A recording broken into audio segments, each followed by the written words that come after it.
Here we have a 2011 Peugeot 107 semi-automatic, only done 25,000 miles from new.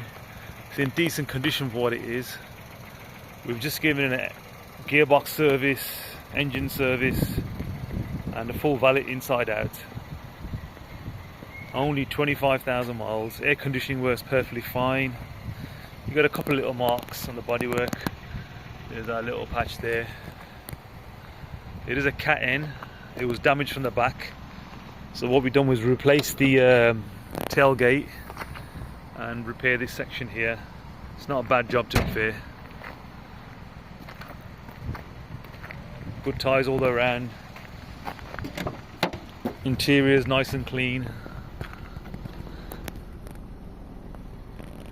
It's a 20 or 30 pound road tax and the Group 3 insurance. There's a little dent here as well.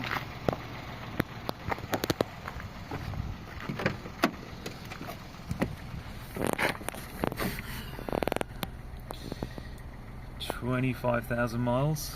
Aircon works fine. Nice and cold. There's a semi-automatic gearbox. You've got E forward drive, neutral, reverse, and you can also do it in manual mode as well. You see the condition of the car. It's really good for a 2011 vehicle. No rips or cuts on the seat at all. Hope you enjoyed the video.